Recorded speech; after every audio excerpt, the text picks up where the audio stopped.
كل مستمعي إذاعة الشرق الأوسط. معكم دكتور ياسمين المصري في برنامجنا فتش جواك. إزاي تكون مع حد وقلبك حاسس بوحدة كاملة، العلاقة موجودة والقرب غايب.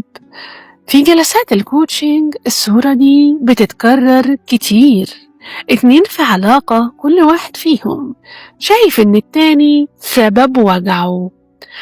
مواقف خذلان اتخزنت جوانا، وأول كلمة بسيطة بتفتح الملف ده في لحظة. ساعتها بنختار السكوت أو بنرد بوجع أكبر، والعلاقة تكمل والوجع يكبر. كل واحد فينا شايل قنبلة وجع مستنية شرارة، وأي احتكاك بسيط ممكن يفجر كل اللي اتخزن. الوجع ده مبني على معتقدات قديمة أو تجارب مرت علينا أو خذلان ساكن جوانا فترة طويلة، ومع الوقت يبدأ عقلنا يفسر كل حاجة من خلال الوجع ده. كل إنسان بيشوف بعينه هو وبيفسر باللي جواه، فبيقع في دايرة الظن ويصدق إنه فاهم الحقيقة. قال الله تعالى: يا أيها الذين آمنوا اجتنبوا كثيرا من الظن إن بعض الظن إثم. وعشان تخرج من الدايرة دي محتاج لحظة الحضور في 3 خطوات. الخطوة الأولى هي النية. أنا أنوي إني أسمع وأفهم بدون إصدار أحكام. الخطوة الثانية: خد نفس قبل أي رد فعل وادي لنفسك فرصة تهدى. الخطوة الثالثة: التوضيح.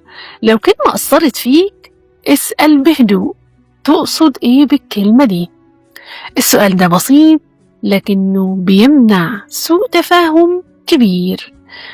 جرب تعمل ده مع أول موقف يمر عليك. راقب نفسك، افهم ايه اللي بيحصل جواك في اللحظة دي، ومع الوقت هتلاقي نفسك بتسمع بوضوح أكتر وتتكلم بوجع أقل وتقرب بوعي أكبر.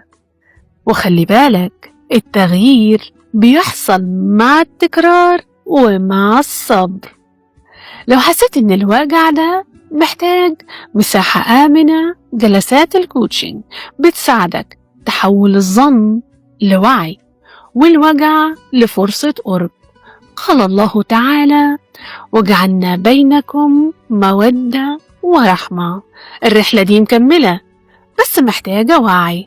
رحلتنا لسه في بدايتها، والحلقات الجاية هتساعدك تكتشف انت في اي دور في علاقاتك وليه بيتكرر. لو حسيت ان الكلام ده لمس جزء جواك شاركنا في التعليقات. وبكده نكون وصلنا لنهاية حلقتنا. كان معكم دكتور ياسمين المصري في برنامجنا فتش جواك على إذاعة الشرق الأوسط.